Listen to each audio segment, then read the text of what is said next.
بەم شارەدا گوزەر مەکە بێ ڕوخسەتی شەهیدانی با نەژاکێ ڕەنجی بوو لە ماوەڕ هەر و جوانی ئەو لە ڕەنجی سنەوبەر هەم زەیردێکی ئەڵایە ئەو لە ڕەنجی سنەوبەر هەم زەیردێکی ئەڵایە کەلاوەش بێ لە مێژوودا بەهەشت و جەنەتی خوایە کەلاوەش بێ لە مێژوودا بەهەشت و جەنەتی خوایە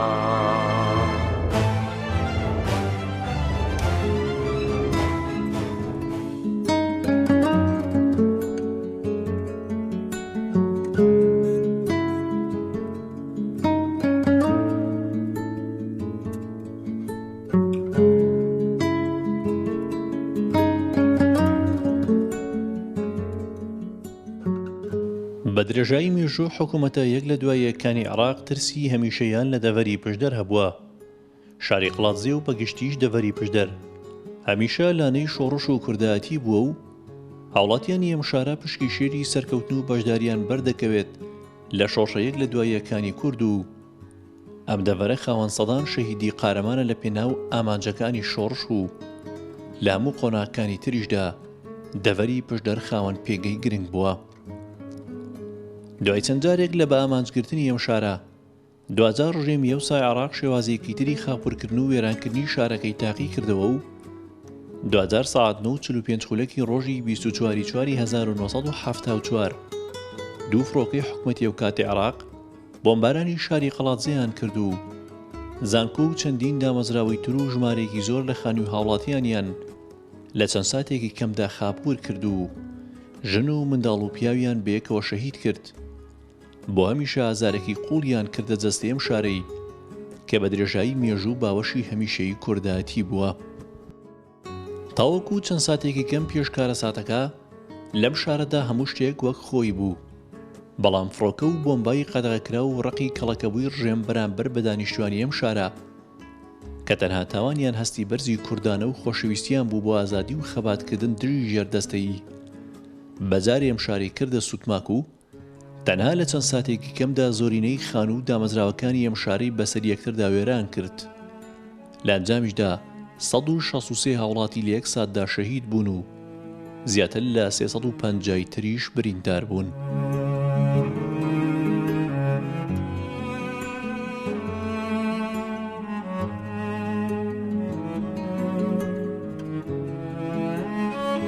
شەوی 23 لەسەر 24 لە دەوری سەعات 9:30 بۆدا فڕۆکە هەبوو کەشفی سەر قەڵازەی دەکرد. هەتا ئێمە لە ماڵێک بووین لە ماڵەکە پیان وتین وەرنە دەرەوە فڕۆکە لە ئاسمانە کەشفی قەڵازە دەکات. 24/4 43 ساڵ لەمەوە پێشەکات تێگەیشتی لە سەعات 9:45 وەختی زادیمان ئەو شارە خەڵتانی خوێن بوو. یەکەم جار دەیویست لە جامیعەکەی بدات. ئەو شوێنی جامیعەکە کەرکەوتۆتە پشتی ئەو ماڵانە لەوێ چەند قاعەیەکی لێ بوو گەورە بوو کە جێگای چەند هەزار کەسێک دەبەوە قەڵەباڵغیکە لێ بوو. لێکەم جار کە دەستی پێکرد ئەم گەڕەکەی کارەبایی گرت لەو سەر ماڵی حەسەنی حاجی مەحموود بوو کە ماڵی مامەستا غەریبی زاوای بەرکەوت قوبادی کوڕی بەرکەوت مامەستا کچێکیان هەبوو ناوی چیمەن بوو ئێستا کە قاسێکی براوەتەوە دکتۆرە و ماوە لە سلێمانیە هەر لە حزەیەک بوو سێ تایارە بوون وەختی لەو گردی حسینەوە کە هاتن خەڵوتیان بەڵێ سێ تایاری مە سێم تایارم دیوە تێگەیشتی کە هاتن هەرێکی چەند تاریکیان لێداتە دەرەوە ساروخەکانیان تێگەشتی بێگجاری کەس ئاگای لە کەس نەما ئەو ناو دوکانە لێرەوە تاسی تەوێ هیچی نەما هەمووی بەسکات دەڕابەهین و ماڵان هەمووی کەوتونە سەریەک ئەوجار لە جادەی ئەو تیشەوە لای ماڵی قایم خامەوە لەوێش چەند ماڵێکی لێمون لە خەلەکان ڕایان کردبوو هاتوون لەوێ ئەوان فەقیرە لێرە ماڵەکانیان بەرکەوت کەزانەکانیان کوژرا ئەم کارەساتە لە چاو کارەستەکان تردا زۆر دڵتەزیێن بوو لەبەر ئەوەی لەو کاتەدا کارەساتی وا گەورە نەخڵقا بوو لە کوردستاندا بەجارێک قەسفی شارێک بکرێ کە دانیشتوانەکەی زیاتر لە 15,000 کەس بێ بێڕەحمانە بکەوێتە ناو بردومانی مەنتیقەکە و لە چەند چرکە ساتێکدا زیاتر لە 163 کەس شەهید ببێ و لە تقریبن 350 بۆ 400 کەسیش بریندار ببێ. شەوی پێشتر لە سەعات 11 شەو فڕۆکەیە کاتە سەر ئاسمانی شار و تەنویرێکی هەڵدا. تەنویرەکەی هەڵدا ئیتر بڵاو بووە ئەم لە منتیقەیە ڕووناکیێکی زۆر بڵاو بووە. هەردوای ڕووناکیەکە کە بڵاو بووە لە ماڵەوە باسی ئەوەیان کرد کە ئەوە مەترسی قەسفی تیارە دەکرێت بەیانی هەر بەو شەوە هەستین منیشان لەگەڵ هاتم هاتن بۆ ئەم بەنگەڵانە ئەمە بەنگەڵەی انحیسار بوو بە شوێنی داخلی خوێندکارانی زانکۆ خوێندکارەکانیان هەستاندن هەرچەندە شەوێکی سارد بوو خوێندکارەکان زوربەی زۆریان بە قسەیان کردن و بەتانیەکیان لەگەڵ خۆیان هەڵگرت و ڕۆشتنە دەرەوەی شار بەڵام بۆ بەیانەکەی ڕۆژێکی زۆر خۆش بوو هەتاو بوو تقریبا بوو بە سەعات 9 ئەوانە تیارە هیچ قەسفی نەکرد ئەو کاتەش وا بوو کە دەیانگو ڕژێم لە بانیاندا قەسف دەکات خەڵک هەندێکی داباریەوە ناو بازار و ناو شوێنەکان لە 9 دقە 2 تیارە هاتن ئەم 2 تیارە لەم ئاستەوە هاتن من خۆم ئەوسا لە بینایەک بووم کە دایرەی زراعەیە ئەو وەختە تەمەنم 20 ساڵ بوو مۆزە بووم لەوێ سرم هەڵبڕی لە حوشەکەەوە سام دەنگی تیارەکە هات تیارم بین 2 تیارە کومبەلایان لێبەر بوو تر من هەروەندەم پێکرا ڕام کردە ژوورەکە یەکسەر تەقیەوە کە تەقیەوە ئەم ناوە بوو بە دووکەڵ و تۆز و خۆڵ و شەوە زەنگ دوایەوە ڕام کرد هاتم بەرەو ماڵ زانم چیان لێ هاتەوە کە هاتم ئەوان چوو بوونە مەلجەئەوە تەنها یەکێکمان لە لانکەدا بەجێما بوو کە خانووەکە ڕووخابوو پارچە بەر ئێرەی کەوتبوو زۆر منداڵ بوو ئیتر بەوە تووشی شەلل دەماغ بوو لە ساڵی 94 بەو دەردەوە تا ساڵی 94 مایە ئەو سا شەهید بوو کەسی نەدەدی هەر ئەوە بەناو دار و بەرد و شتیوادا ڕات دەکرد یەکەم بریندار کە دوێتم خوێنی پێوە بوو کابرایەک بۆ مزەمی دی بەیتەڕی بوو دوایی بوو بەوە ناوی خدری اسماعیلی بوو لە حەوشەی خەستەخانەکە دکتۆری خەستەخانەکە دەهاتە دەرەوە ڕای دەکرد کە ڕای کرد بەوی گوت وەرە بۆ مزگەوتی خانەقات لەبەر ئەوە خەستەخانەکەش لایەکی ڕووخا بوو ئەوە بەرەوسەر ئەم خانوانە هەمویان تەپین دوای ئەوەی کە ئەمە ئێراهین بوو فریای ناو بازارەکە کەوتین ئەو کابرایی کە دەڵێن ئەحمەد مریەم بەبێ سەر ڕای دەکرد لە ئەسنای قەسفەکەدا ڕای دەکرد فرنچێکی بەرکەوت و سەری پێوە نەما بوو ئەمجار هەر لەو گەڕێکی ئەولا بۆ خۆم کە دیم بەس کەوت و بە کەوتوی دیبیم بەینی نەمدی بەس هەر لەو گەڕەکەش ماڵی فەتحی حاجی کەریم ماڵی مەرابێ شیری هەروە بێتەوە ماڵی عەوڵا عەجەم ماڵی محەممەد و عوسمان ئێستا کە خوشکێکیان یە قاسێکی ماوە ئێستا لە هۆڵدن ئەوانە ئەو گەڕەکە هەمووی هین ببوو تقریبا 132 کەس لە مزگەوتەکە دانرا بوو کەوارە هەموو شەهید بوون بێزگە لە برینداریش هەڵات زێیەک پڕ لاش بوو سۆزی خۆشەویستی مەوی لێرەوە شۆڕەش و میلەت گەیشت نالوتکەی ڕاپەڕی شارێک لە سروشت و جوانی نوقمی زام و شەڵاڵی خوێن شارێک گور لە ئاوەدانی و کوشتەی سەدان وادە و بەڵێ شارێک لە سروشت و جوانی نوقمی زام و شەڵاڵی خوێن شارێک گور لە ئاوەدانی و کوشتەی سەدان وادە و بەڵێ کوشتەی سەدان وادە و بەڵێ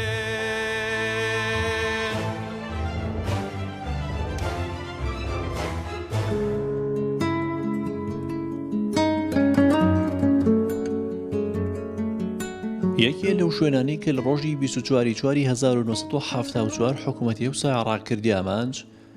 زانکۆی سلێمانی بوو لە شاری قەڵاتزێ. لە پاڵچەندین شوێن و دامەزراوەی تری شارەکە زانکۆی سلێمانیش لەم ڕۆژەدا بە تەواوی خاپوور کرا و ڕژێم ئەو دامەزراوە گرنگە زانستی لەگەڵ زەویدا یەکسان کردەوە و ئامانجی هەر لە پێشی حکوومەتی عێراقیش لەم کارە خامۆشکردنی چرای زانست و پێگەیاندنی نەوەیەکی خاوەن فکر و زانست بوو کە لە ئەنجامی بۆمبارانەکەدا 9 خوێنکاری زانکۆر شەهید بوون. ئەوانەی کە عایدی زانکۆی سلێمانی بوون زۆربەی هەرە زۆری لە کەرکووکەوە هاتبوو، لە هەڵەبجەوە هاتبوو، لە هەموو شوێنەکانەوە هاتبوو بۆ ئێرە بۆ ئەوەی بەشداری بکات لەو خوێندنە، بۆ ئەوەی ئەو ساڵیان بەفیڕۆنەڕ. ئەم موقعە لەبەر ئەوەی ئەم موقعە قەرەباڵغێکی جار زۆری لێبوو. یەکەمیان دام و دەستگا حکوومیەکان کەوت بۆ ئەم مەنتیقەیەوە، دووهەمیان سەرۆکاتی زانکۆ لەم مەنتیقەیە بوو، سێهەمیان بازاڕەکەی قەرەباڵغی بازارەکە بەهۆی ئەو مەطعام و شتانەی کە هەبوو لەو ناوە کەوتووە ئەوێەوە، چوارەمیان ئێرە بەنگەڵەکانی ئینحسار بوو کە شوێنی حەوانەوەی خوێندکارانی زانکۆ بوو، داخلی بوو. ئەم ماڵانش قەرەباڵغێکی زۆری ترا بوو هەمووی خانی باشوانە. ئەو ڕۆژە تقریبا 9 تەلەبەی زانکۆش بەرکەوت بوو. یەکیان لەوانە ئەلێریان ناشت، پیان دەگوت فاڕوقی حەمەی سامسام شتێکی وایان دەگوت. دوای چەند ڕۆژ کە سوکاری هات لە سلێمانیەوە جەنازەکەیان دەرهێنایەوە کە ئێمە ناش بوومان لە گەڕیشی شەیدان لەوبەر بردیانەوە بۆ سلێمانی. خەڵکی سلێمانی بوون کە هاتوون بۆ خوێندن بۆ ئێرە.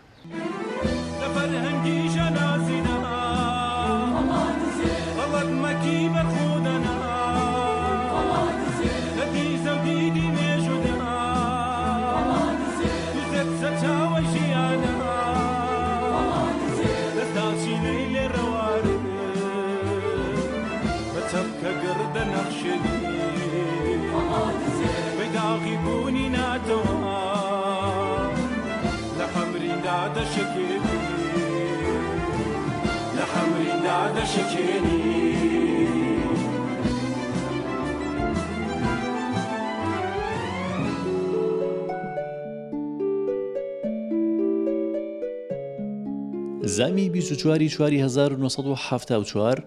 هەمیشە لای دانیشتوانی دەڤەری پشدەر کارەساتێکی لەبیر نەکراو بوو. بە درێژایی چەندین ساڵیش بەردەوام دانیشتوانی ئەم شارە لە هەوڵیەوەدا بوون بە ڕاپەڕینێکی جەماوەری بۆ هەمیشە ڕژێمی بەعز لەم شارەوە دەربنێن. دوجاریش ڕێخستنەکانی یەوسای یەکێتی نیشتیمانی کوردستان بە پێیپلانێکی پێشوەختە و بەرنامە بۆ داڕێژرا و توانیان لە ڕۆژی 24/4/1982 دوای 8 ساڵ لە کارەساتی 1974 ڕاپەڕینێکی جەماوەری دژ بە ڕژیمی بەعز بەرپا بکەن. بەشداربوانی ڕاپەڕینەکەی ئەو کاتەی شاری قەڵاتزێ زۆرینیان مامۆستایان و خوێندکاران بوون و سەرجەمیشان لە ژێر ڕێنمایی ڕێخستنەکانی یەکێتی نیشتیمانی کوردستاندا نەخشە و پلانی ڕاپەڕینەکەیان جێبەجێ کرد و یەکێتیش وە کێزێکی خاوەن پێگە و سەنگی تایبەت توانی بە هاوبەشیکردنی ڕێخستنەکانی گورزێکی کەمەرشکێن لە ڕژیمی بەعز بدات و بۆ یەکەمین جاریش لەم شارەوە شکۆی بەعز شکا و ئەمە شۆکاری سەرەکی بۆ ڕاپەڕین بەشێکی تری شارەکانی باشووری کوردستانیش بگرێتەوە.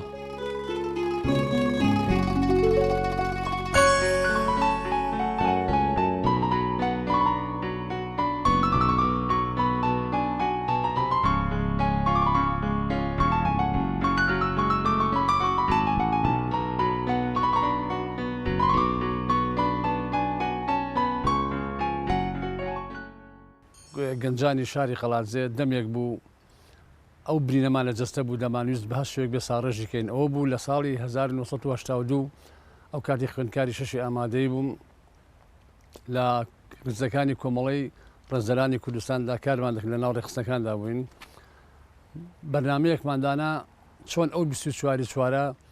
بکەینەوە بە چ شێوەیەک و بۆ ئەوەی کە ئەمە ئینتقام لە حکوومەتی بەعز بکەینەوە بە هەر شێوەیەک بێت. ئەوەک بوو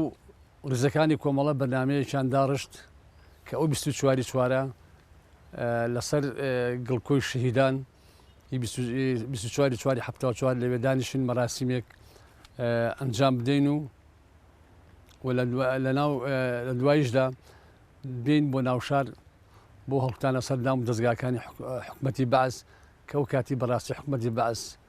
بەدەری کوردەواری خۆن دەڵە شووری هەڵکێشا بوو لە تعداکردنی گەنجان و بە هەموو شێوەیەک و هەروەها ئەو بەنامەیە کە داماننا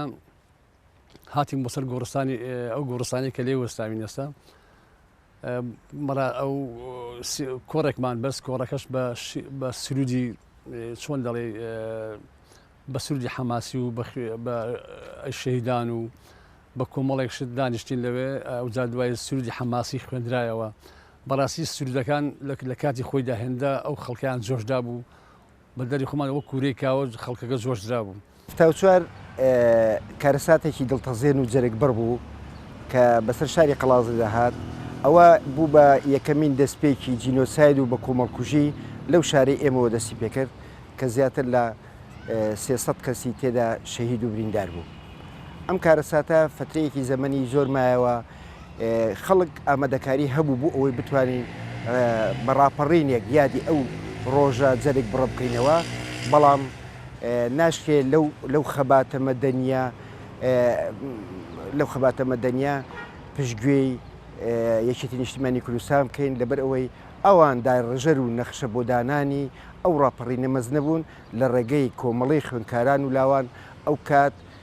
لە ئامادەی قەڵاتزێ ئامادەکاری بۆ کرا لە ڕێگەی یەکێتی نیشتیمانی کوردستانەوە.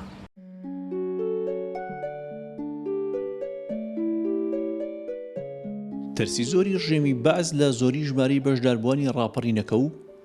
بەتایبەتریش کە ڕژێمی بەعز دڵنیا بوو لەوەی ڕێخستنەکانی یەکێتی نیشتیمانی کوردستان لە هەڵسوڕێنەرانی ڕاپەڕینەکەن. ئەمە بووە هۆیەوەی بەعز بە هەموو شێوازێک هەوڵی سەرکوتکردنی ڕاپەڕینەکە بدات. ڕژێم هەموو ڕێگاکانی سەرکوتکردنی بەکارهێنا ژمارێکی زۆری هێزی لە شارەکەدا کۆ کردەوە و هەر کەسێک گومانی لێ کردبا دەیخستە ژوورە تاریکەکانی زیندان و بەتوندی دەستگیرکراوەکانی ئەشکەنجە دەدا. دەوروبەری شاری معسکرات و شت بوو خڕیکردنەوە بەڵام هێزێکی تۆکمەی مەغاویری پیان دەگوت چی قوی زاریبان پێ دەگوت نازانم قوات خاسە هەموو جلێک تایبەت و دارێکی گەوریان بەدەستەوە بوو کۆم هەندێکشان چەکدار و بە چەکەوە ڕاوەسا بوون ئەنی نازانم چۆن دەڵێ وەکو بڵم لیوە حرەت جمهوری کە باز دەکرێت دەڵێن ئاوان بەڵام لەو بابەتانان هێنا بۆ قەڵازیات ئەو کاتە کە ئێمە لە سەرقەبران لەسەر مەزاری شەهیدان بووین دوای ئەوەی کە بەعس بەو تەجەموع بەو کۆبوونەوە گەورەی زانی طبعاً دیار بوو هێزێکی زۆری هێنا بۆ لای قەڵات و گردی حوسنی ئەوانە حتا هێندێکیشیان بە پێ دایانەویست داخلی ناو سەرقەبران بن بەڵام بە حەزەرێکی زۆرەوە دوای ئەوەی کە هین بوو وتافەکان دەستی پێکرد بوو بە بەرەنگاربوونەوە لەلایەنی خۆپیشاندەرانەوە بە شێوەی دارلاستیک و ئەو بەرتاویشتن و ئەوانە.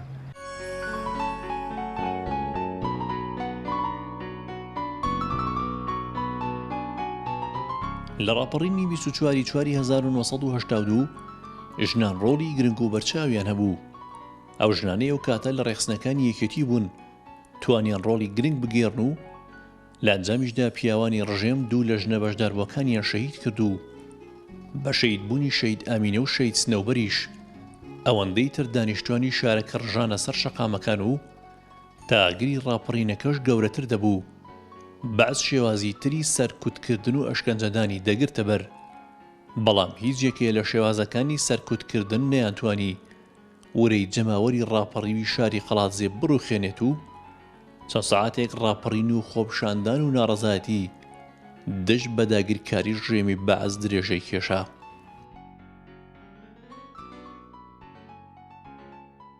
ئەگەر باسی ڕاپەڕینی ساڵی 1962 بکەین ناکرێ باسی ئەو شێرە ژنانە نەکەین کە دەورێکی زۆر کاریگەریان هەبوو لە ڕاپەڕینەکەدا. یەکێک لەوانە شکریە پرغوربەتی لەگەڵ بەهرە حسێن ئەو دوو شێرە ژنە بەڕاستی دەورێکی زۆر کاریگەریان هەبوو بۆ ئەوی بتوانن هەموو ئەو ئافرەتانە ئەو ژنانێک کە لە دەوروبەریانن ڕێکیان بخەن ڕیزیان بکەن ئامادەکاری تەوایان بۆ بکەن.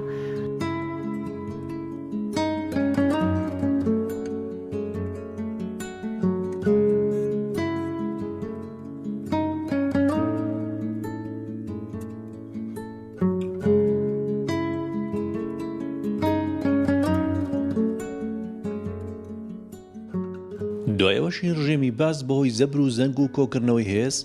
تا ڕادەیەک مەشغەڵی ڕاپەڕینەکەی خامۆش کرد. هاوڵاتیانی ڕاپەڕیوی شاری قەڵاتزێ 5 داواکاریان بۆ کۆتایی هێنان بە ڕاپەڕین خستە بەردەم دەسەڵاتدارانی ئەو کاتی باس و لە ژێرفشاری هاوڵاتیانیشدا زۆرینەی داواکاریەکان جێبەجێکران و بەگشتیش مەرجەکانی کۆتایی هێنان بە ڕاپەڕین بریتی بوون لە گەڕانەوەی و هاوڵاتیانەی بە زۆرەملی ڕاگوێزراون، گۆڕینی خوێندن لە عەرەبی و بۆ کوردی، ئازادکردنی و هاوڵاتیانەی بۆی ڕاپەڕینەکەەوە دەستگیر کرابوون، هەروەها ئازادکردنی و هاوڵاتیانەی کە بۆی بیرڕای سیاسیەوە لە زیندانەکانی مووسڵ و بەغدا بوون، ئەنجامدانی ڕێوڕسمێکی تایبەت بۆ بە خاکسپاردنی دوو ژنە شەهیدی ڕاپەڕینەکەی 24/4/1970 شاری قەڵاتزێ ئەو مەرج و داواکاریانە بوون کە جەماوەری ڕاپەڕیوی شاری قەڵاتزێ ڕژێمیان ناچار کرد جێبەجێیان بکات. لە دوای جێبەجێکردنی داواکاریەکانیش ڕاپەڕین کۆتایی هات، بەڵامەوەی لای بەعز بەردەوام بوو ترسی هەمیشەیی بوو لەسەر هەڵدانەوەی جارێکی تری ڕاپەڕین و ساڵانەش ڕژێم چەند ڕۆژێک بەر لە یادی کارەساتی 24/4 هێزێکی زۆری لە خوێندنگەی ئامادەی قەڵاتزێ کۆ دەکردەوە تاوەکو ڕێگەنەدا لە ساڵیادی کارەساتەکەدا ڕاپەڕین یان هەر جۆرێکی تری ناڕەزایەتی سەرهەڵ بدات. پلانێکی تری ڕژێم بۆ کۆتایی هێنان بە ترسی ڕاپەڕین لە شاری قەڵاتزێەوە بوو.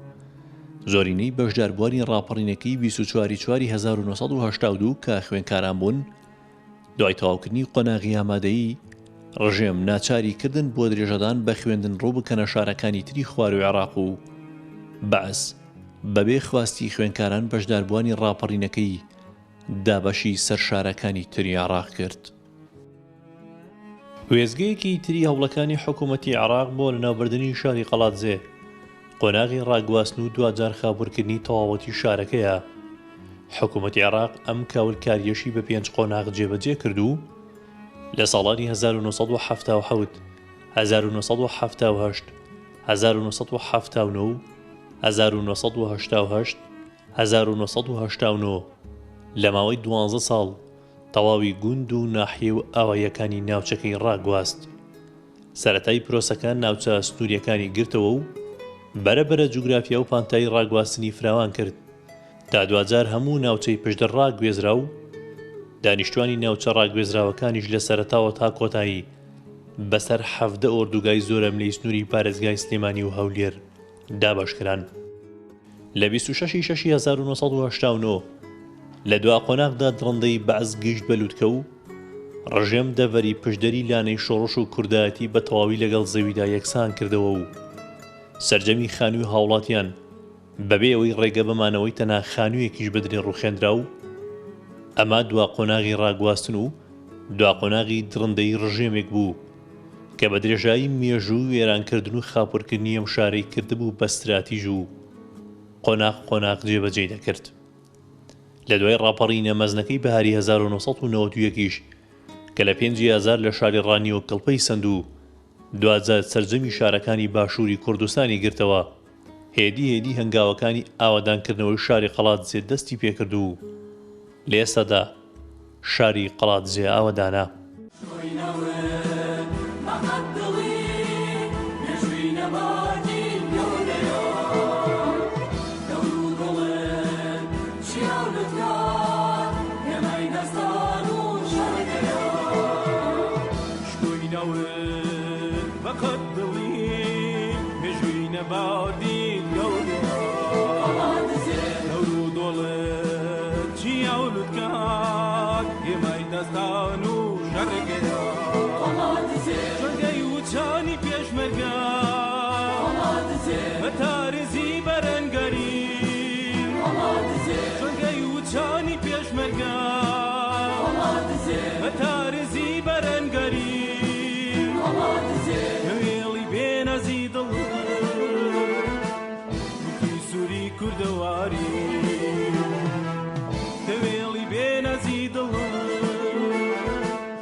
شوي نور